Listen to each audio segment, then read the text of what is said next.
Derecho al Día. Derecho al Día. El programa de la Facultad de Derecho de la Universidad de Buenos Aires. Derecho al Día. Derecho al Día. Por Radio UBA.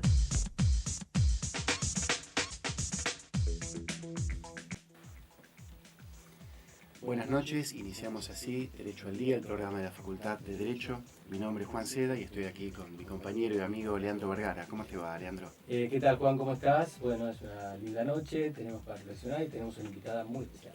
Sabés, Leandro, que tenemos aquí la presencia de la primera mujer que ganó una cátedra de profesora titular en la Universidad de Buenos Aires de la materia de Derecho Penal. Sí, naturalmente eso puede ser visto de varias maneras. De una, podemos decir que o era una sociedad académica muy machista y nunca pudieron ver a una mujer, o verdaderamente entre los pares hubo una persona que se destaca con independencia del género.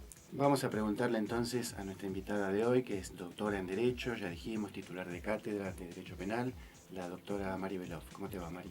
Hola, buenas noches, ¿cómo están? Gracias por invitarme al programa. Bueno, gracias. No es la primera vez que venís. Es verdad, estuve en otra ocasión, fue muy agradable. Por eso regresé.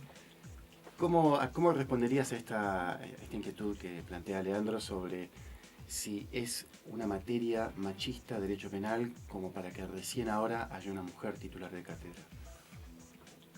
Respondería de forma elíptica. No creo que se pueda decir de una materia que sea machista, pero sí es cierto que hay algunas disciplinas del derecho, como otras actividades en la sociedad, que tradicionalmente han sido ocupadas por personas de un género o del otro. Y es cierto, es un dato indiscutible, que el derecho penal históricamente, no solo en la Argentina, sino en todo el mundo, fue una actividad desempeñada mayoritariamente por varones. Pero bueno, la sociedad cambia, todas las sociedades han cambiado hacia una mayor igualdad entre los géneros en todas las actividades, y probablemente eso explique los cambios en la forma que las mujeres ahora sí podemos acceder a lugares que tradicionalmente no eran ocupados por mujeres. Mari, hablaste de la experiencia comparada. Vos viajás por todo el mundo, te suelen invitar a conferencias en distintos lugares del mundo. ¿Cómo está la Argentina en el debate del derecho penal en el mundo? ¿Estamos acordes con la doctrina generalizada o tenemos alguna diferencia para remarcar?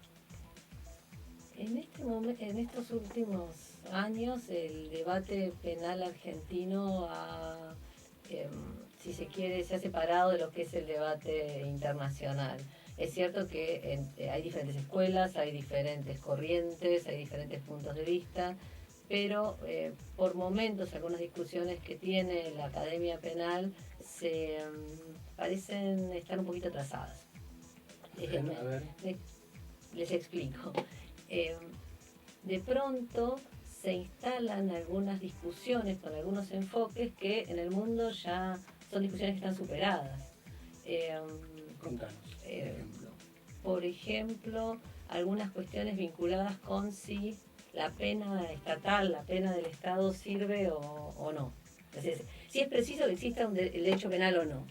Esos fueron debates que tuvieron mucha potencia en los años 70, sobre todo en los países donde el Estado de Bienestar funcionaba, como los países nórdicos. Pero básicamente la crítica no era tanto a que el derecho penal cumple una función simbólica de ordenar la sociedad, sino a que la pena estatal, que es básicamente la cárcel, no cumplía las funciones que se suponía que tenía que cumplir. Entonces, desde esa crítica al funcionamiento, que nosotros le diríamos una crítica empírica, se cuestionaba la necesidad de que los problemas penales se resolvieran con el derecho penal. Pero esa es una discusión superada, no en el sentido de que el derecho penal ahora sí cumpla con las funciones para las que tiene que cumplir, para las que es creado, sino que está superada en términos teóricos.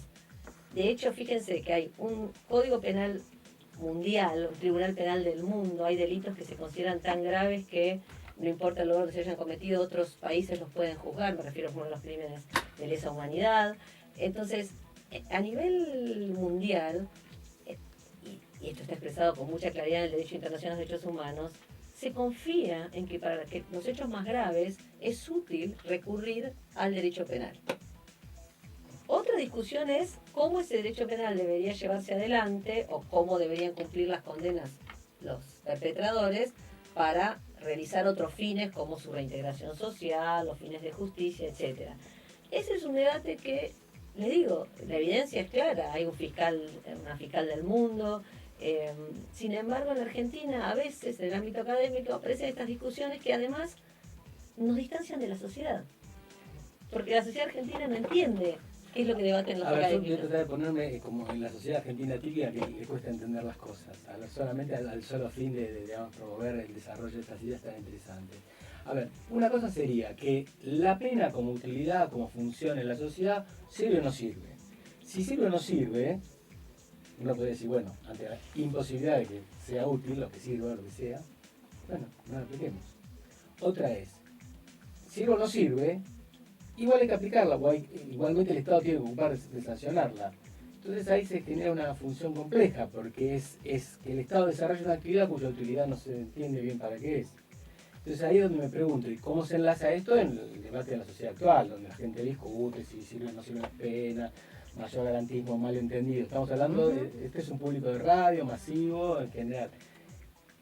A ver, me cuesta entender un poco de ese debate, a ver si nos puedes ayudar un poco. Sí, yo creo que la sociedad entiende mucho. A ver.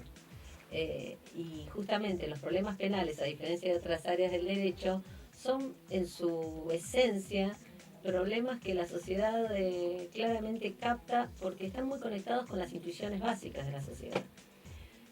Por eso me parece importante y un deber nuestro como académicos no distanciarnos en el sentido de utilizar enfoques o encuadres que la sociedad no es que no comprende porque no puede, tiene un nivel de complejidad teórico inaccesible. No los comprende porque son contraintuitivos. Este es el punto que quiero argumentar. Pero además, la otra cuestión que mencioné es que son cuestiones que para los especialistas están superadas hace 30, 40 años. Entonces, a lo que me refiero frente a la pregunta original de en qué está el debate académico en la Argentina, diría que por un lado está un poquito atrasado en algunos temas o reedita discusiones que a nivel conceptual y teórico ya están superadas. Convengamos que la ciencia se supone que avanza y el derecho penal como disciplina científica también tiene una misión superadora de sus conocimientos y de sus metodologías que en algún momento pudieron ser válidas y que ya no lo son más. Entonces, volver a plantear cuestiones que se dieron por superadas hace algunos años nos atrasa en la discusión teórica. Pero por otro lado, y en relación con lo que me señalabas, hay otra dificultad adicional que es la distancia que toma el debate académico de las discusiones de la comunidad. Esto no significa postular la idea de que los tribunales o los especialistas teóricos, los académicos, tengamos que necesariamente salir con teorías que satisfagan al oído popular. No, lo que quiero decir es que tenemos que ser capaces cuando, por ejemplo, la demanda pública o la demanda que se expresa en los medios se presenta de una forma que podría entrar en tensión con lo que son las raíces, los principios esenciales que nos definen como comunidad, por ejemplo, la prohibición de la pena de muerte, por ejemplo, la prohibición de tratos crueles, inhumanos o degradantes, por ejemplo, la idea de que si algo no está definido como delito, no puede una persona ser penada por eso, etc. Estas reglas fundamentales que son las que nos rigen como sociedad, si por algún hecho muy grave que ocurre, por alguna discusión que se plantea de forma confusa en los medios, la gente puede llegar a pensar que defender esos principios no vale la pena, nuestro deber es firmemente aclarar por qué necesitamos que esos principios continúen vigentes y tengan que ser defendidos, aunque en principio algunos hechos a la sociedad le hagan pensar de cuál sea el valor de esos principios. Bueno, estamos hablando con Mari Belov, profesora titular de Derecho Penal en nuestra facultad. Vamos a hacer la primera pausa y volvemos en un momento. Derecho al Día. 87.9. Derecho al Día. El programa de la Facultad de Derecho de la Universidad de Buenos Aires.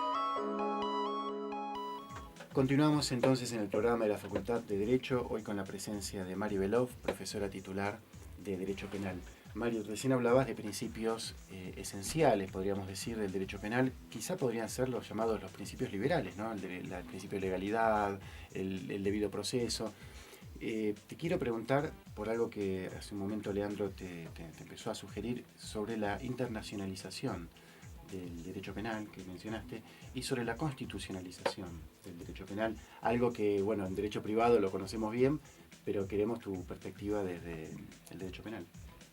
Es un fenómeno muy interesante y novedoso que creo todavía la academia, si bien lo ha abordado, no logra ofrecer una síntesis superadora de una tensión que es característica del derecho, les diría, de la Europa continental y de América Latina, pues nosotros somos herederos de esa tradición legal. A lo que me refiero es que en el derecho internacional conviven el derecho anglosajón, lo que se conoce como common law, y principios de nuestro derecho, del derecho continental. Se incorpora el derecho internacional a las constituciones, tal como indicaste, por lo tanto esas normas rigen en nuestro país, pero nuestra estructura normativa de base no es derecho anglosajón, es derecho continental. Entonces hoy hay muchas, eso se ve muy claro en el derecho penal, hay muchas tensiones entre principios y reglas como consecuencia de esta incorporación riquísima del derecho internacional de derechos humanos a las constituciones, pero que al mismo tiempo todavía no ha logrado articularse bien de forma eficiente en el sistema normativo con lo que es el sistema infraconstitucional y aún algunas normas constitucionales, pero que vienen de otra tradición. Es tarea justamente de la academia de empezar a resolver esas tensiones, nosotros decimos tensiones hermenéuticas, quizá a la gente le resulten un poco lejanas de lo cotidiano, pero tienen muchos efectos en la práctica. Déjenme mostrarles un ejemplo. En el derecho penal y procesal penal, un principio de los tratados que está en la Constitución es el principio que se refiere a la duración razonable de un proceso penal. Que la persona puede estar muchísimo tiempo con una incertidumbre respecto de si va a ser condenado o absuelto.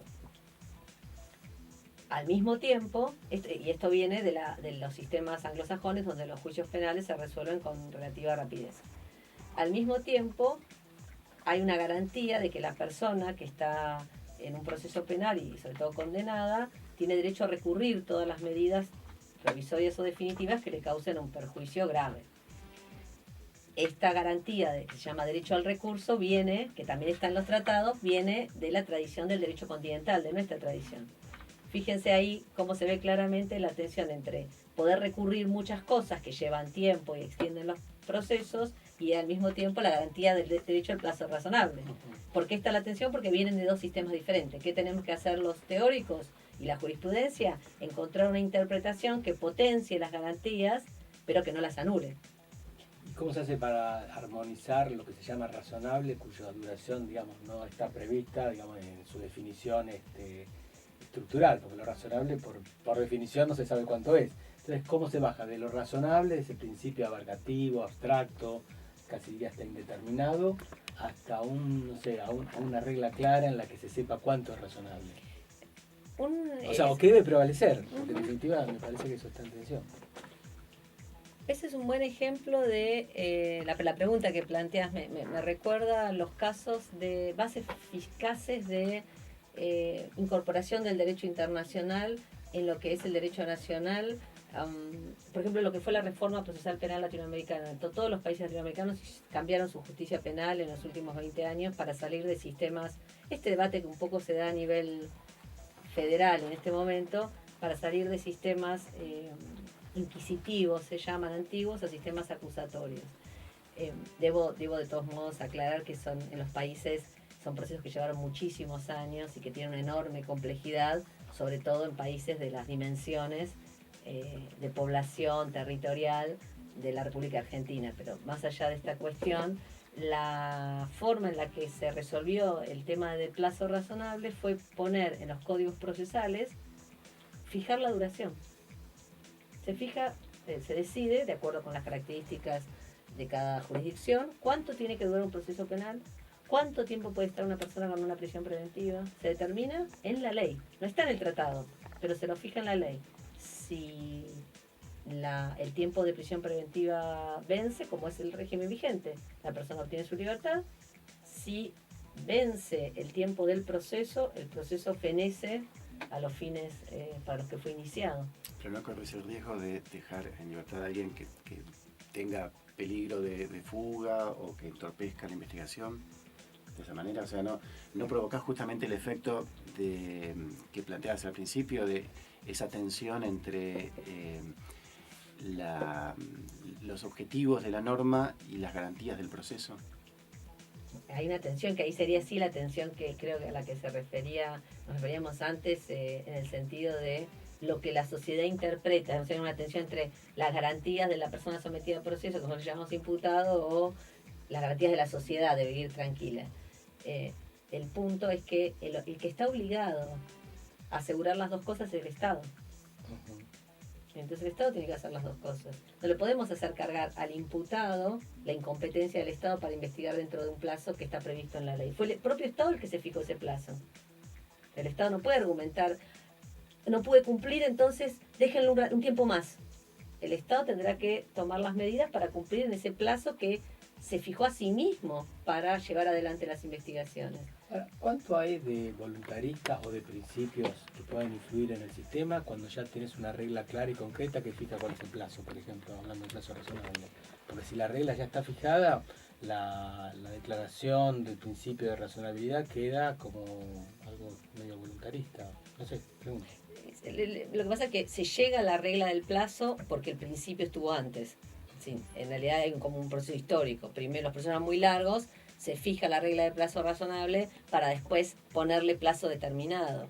La dificultad que tienen los países latinoamericanos, que son los que más, me refiero a los latinoamericanos porque son los que más conozco, no por otra razón, es que en nuestra tradición, en nuestra cultura legal y no solo legal, tenemos un fervor legislativo que no necesariamente refleja una convicción cabal con los principios que justifican esas legislaciones. Esto se ve muy claro en la ratificación de tratados, se ve muy claro en la materia de derechos del niño. Se ratifican convenciones, se aprueban montones de leyes que reconocen y vuelven a reconocer y sobre reconocen, si se puede decir eso, un derecho. Y sin embargo, en la realidad, el derecho no es respetado.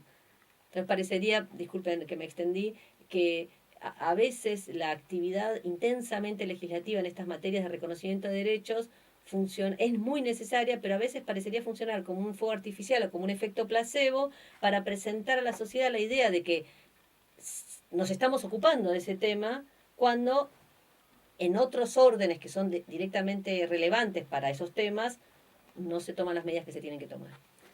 Bueno, estamos hablando con realmente un especialista en derecho penal y en derecho penal y derecho del niño.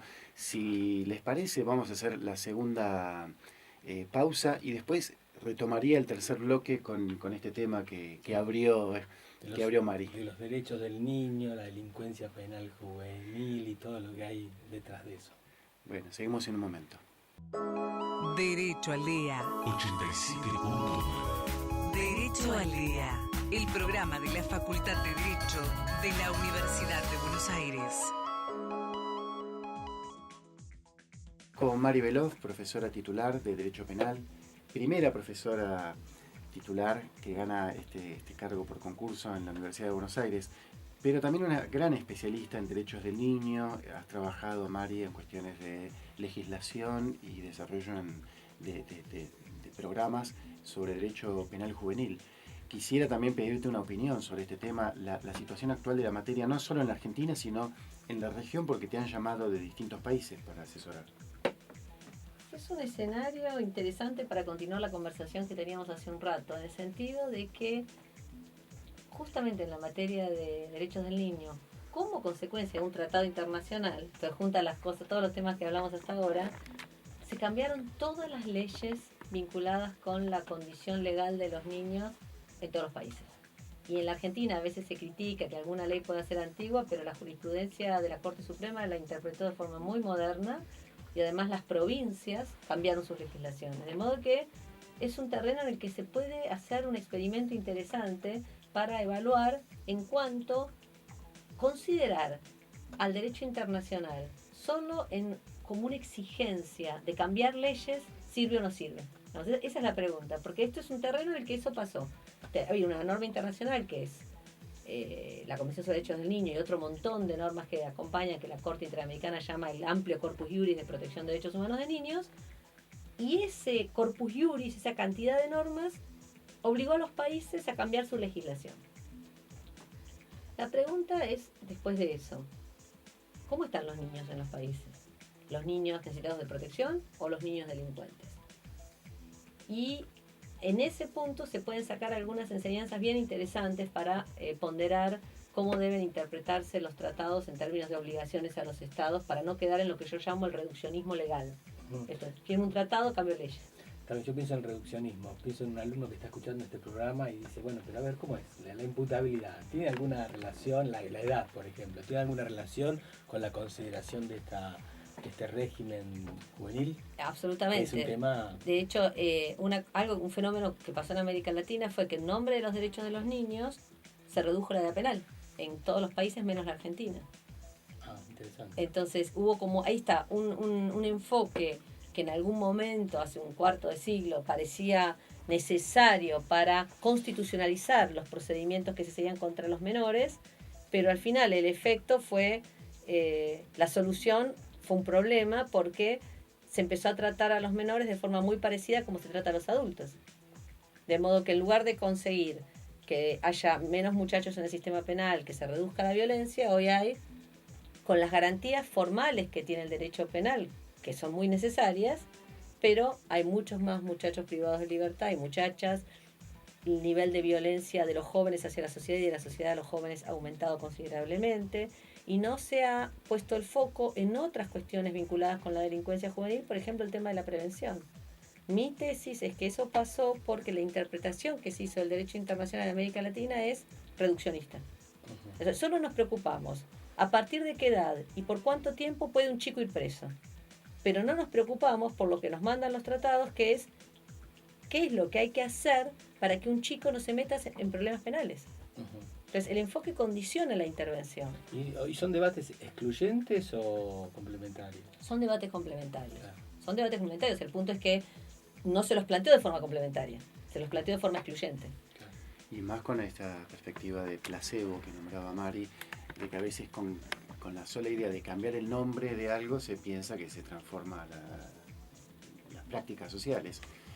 Mari, quisiera hacerte una consulta sobre cómo ves o qué balance haces de cuarto de siglo, los 25 años que acaba de cumplir la Convención sobre los Derechos del Niño.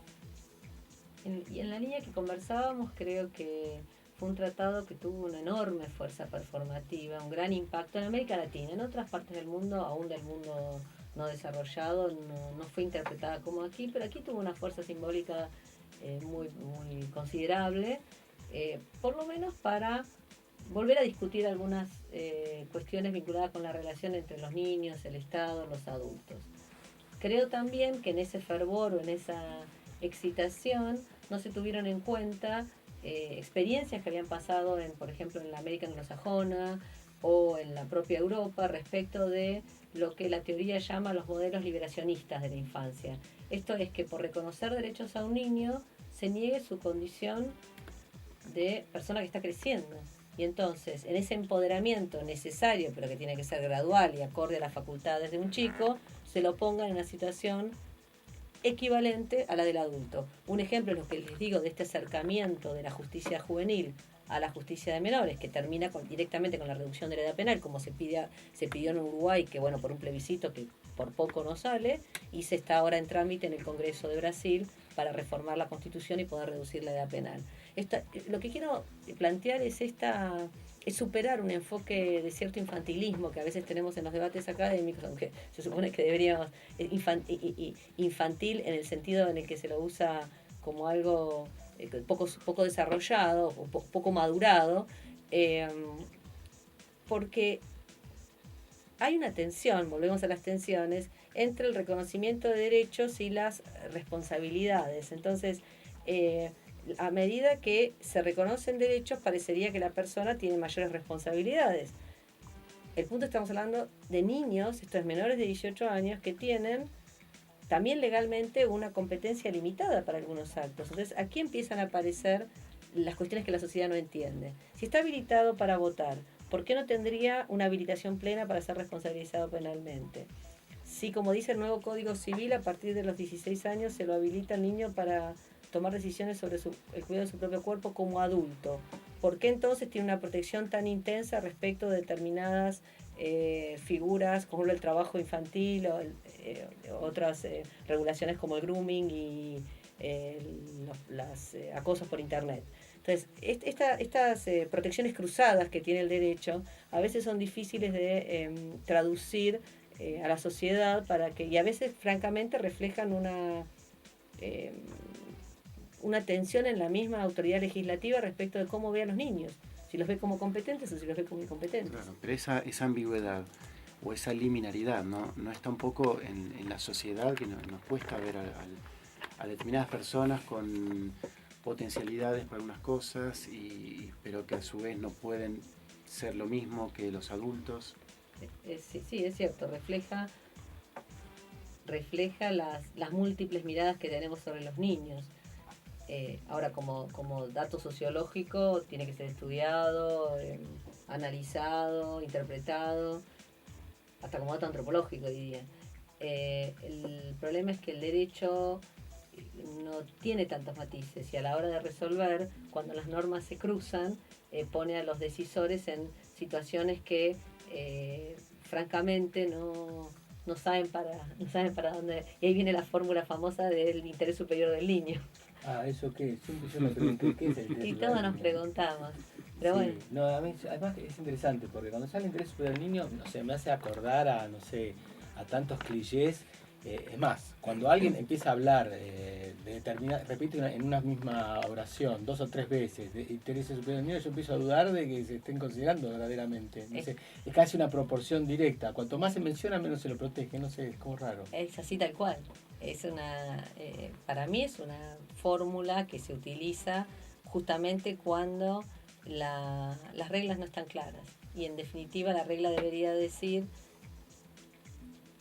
como las reglas no están claras, el que toma la decisión va a tener que ajustarse a lo que ella o él considere lo mejor para este chico. El problema es que eso da lugar a una discrecionalidad incompatible con la seguridad jurídica. Bueno, vamos a hacer la última pausa del programa de hoy, realmente con definiciones impactantes de Mari Belov en estos temas. Realmente es un gusto tenerte aquí y volvemos con el último bloque. Derecho al Día. 87.9. Derecho al Día. El programa de la Facultad de Derecho de la Universidad de Buenos Aires. Bueno, iniciamos así el último bloque del día de hoy con la profesora Mari Belov, que es titular de cátedra, la primera titular de cátedra mujer en Derecho Penal. Es una buena observación, porque ya lo hicimos al comienzo del programa, pero acá la pregunta que sigue es, digamos, ¿cómo en función de tu trayectoria, ser una profesora titular, mujer, la palabra, hay algunos profesores que les gusta hablar de discípulos, a mí me parece espantosa esa analogía, discípulos, no sé, lo connoto de otra manera, pero abogados que tienen maestros, pero los maestros y discípulos no sé si es una relación, digamos, que aplique, pero bueno, persona con mayor experiencia que pueda dirigir a personas de menor trayectoria, naturalmente. ¿Cómo funcionó en tu carrera esa particularidad de género? Yo tuve poca conciencia de como se llama ahora, se estila en llamar la cuestión de género, por razones generacionales, a nivel teórico. Sí la tuve en las vivencias de cómo el área en la que yo me movía, que era el derecho penal, no solo en la academia, sino en la justicia, tenía algunas características como las que mencioné al comienzo, en el sentido de que mayoritariamente era una actividad donde se encontraban varones, no mujeres. De todos modos, eso fue un territorio productivo para poder pensar muchas cuestiones que con los años me llevaron a investigaciones, a reflexiones pedagógicas, y creo que son las circunstancias las que lo definen a uno también o a una, y me parece que ahora en este momento sí hay cambios. Probablemente las jóvenes estudiantes que les guste el derecho penal, esperamos que les resulte más sencillo que lo que nos resultó a nosotras, y que dentro de algunos años haya más profesoras titulares, haya más mujeres en cargos de responsabilidad mayor en materia penal en todas las instancias judiciales y del Ministerio Público del país, pero por un doble orden de razones, no solo por una razón elemental de justicia y de igualdad, sino también porque eso va a hablar de una sociedad que considera estrictamente el mérito y no otros factores para que las personas ocupen los lugares para los que están mejor entrenadas. Ahora, un elemento del mérito es la persistencia y la paciencia en el tiempo. Me consta, Mari, que vos sos una activista en el derecho penal desde tus años de estudiante. No es que apareciste cuando cambió el clima cultural y había lugar para las mujeres. Estabas en temas de derecho penal ya como estudiante. Es verdad. Y lo que me hace pensar es... cuesta hacer estas reflexiones, pero como nos conocemos hace muchos años, creo que en este espacio uno las puede hacer. Hablar de la trayectoria es de los años, como que uno en determinado momento empieza a impresionarle, ¿no? Pero a veces pienso que por las características que tiene la socialización de los jóvenes ahora, esas palabras son como muy densas, muy pesadas y que no tienen mucho sentido, porque hay una cuestión de inmediatez. Lo comentaba hace un rato con alguna persona que dio el ingreso a la carrera docente, y el ingreso a la carrera docente significa eso, empezar a formarse como profesor.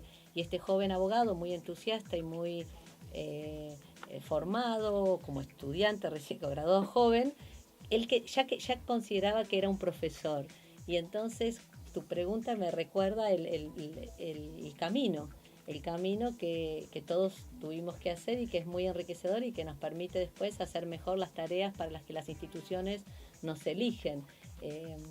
Creo que eso es lo que va a hacer que el país con los años fortalezca en no solo las instituciones académicas, sino las instituciones en general, que las personas lleguen a los lugares con un recorrido, con un camino que no es solo formal, no son solo los diplomas, sino tiene que ver con esto que tú señalabas de los maestros, que uno puede tomar por cuánto fue de bueno o cuánto no fue tan bueno, y de ese modo estar en las condiciones que la sociedad y el país nos deleguen para hacerlo lo mejor posible y para que podamos desarrollarnos también como sociedad, no solo a nivel tecnológico o económico. Ahora, Mari, vos estuviste siempre en cuestiones polémicas, o sea, debatiendo cuestiones polémicas y no siempre con posiciones muy, muy populares, porque muchas de las cosas que ahora se dicen respecto de la Internet, de los derechos humanos,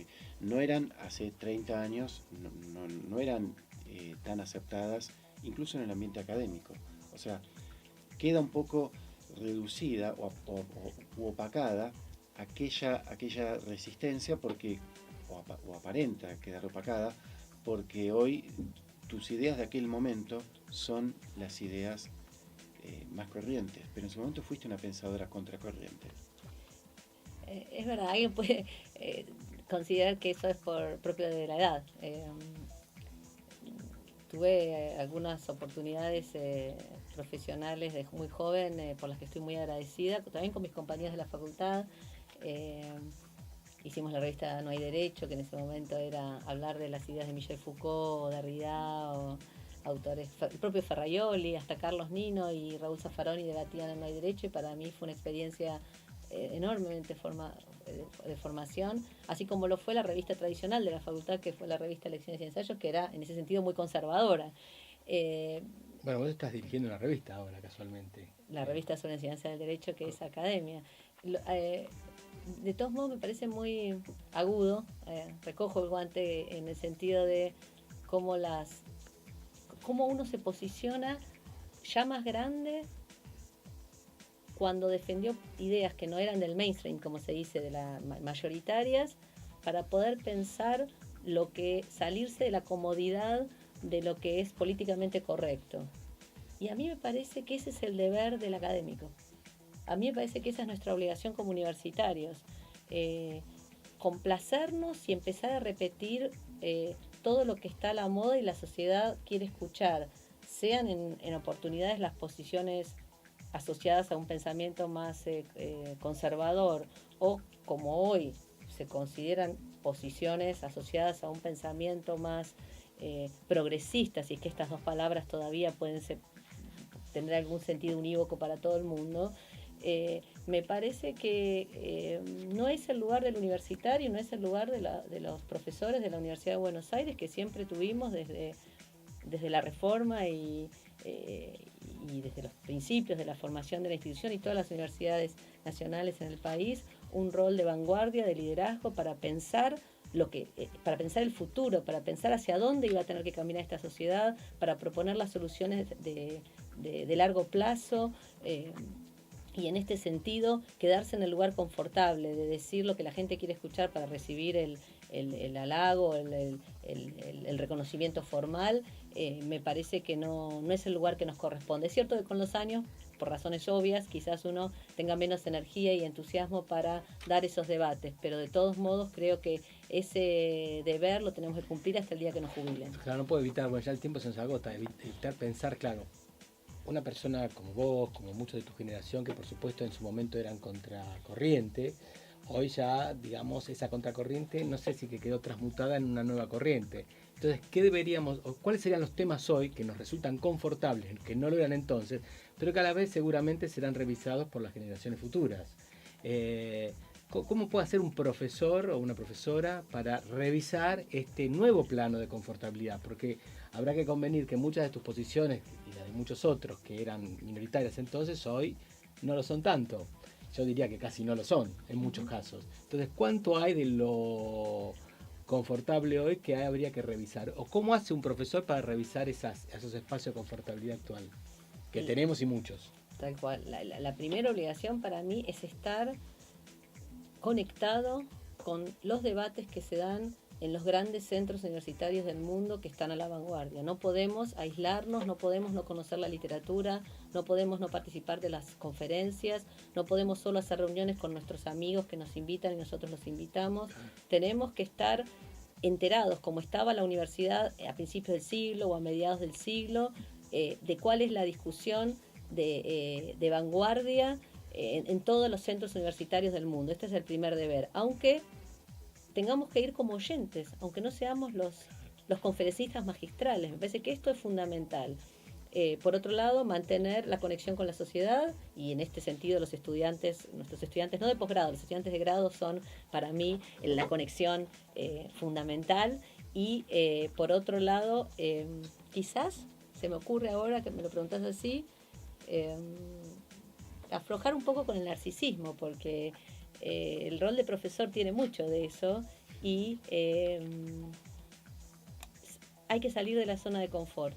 Y en este sentido, ser interpelados y pensar qué es lo que dentro de 10 o 20 años van a decir de lo que hoy creemos que es, por ejemplo, progresista, y cómo muchos progresismos hace 50, 100 años, con los años fueron considerados conservadores. Ahí nos tenemos que situar. Bueno, con estas definiciones creo que podemos dar por concluido el programa. Realmente un gusto estar con Mari Beloff, primera profesora titular de Derecho Penal en la Universidad de Buenos Aires, y aparte hay que decirlo, directora del Departamento de Publicaciones de nuestra casa. Tiene muchos cargos, pero realmente nos hemos enfocado en sus cargos académicos. Este programa va a ser, así como es emitido a través de la radio, va a ser transmitido después en imagen y sonido a través de la web, en Facebook, en las redes sociales y en YouTube y también en la página web de la facultad. Muchas gracias por venir, Mari. Muchas gracias por la invitación, es un placer conversar con ustedes. Gracias, Mari, de verdad. Y bueno, Juan, nos queda simplemente despedirnos. Será hasta la semana próxima en el programa de la Facultad de Derecho, en estas conversaciones con profesores y investigadores. Muchas gracias.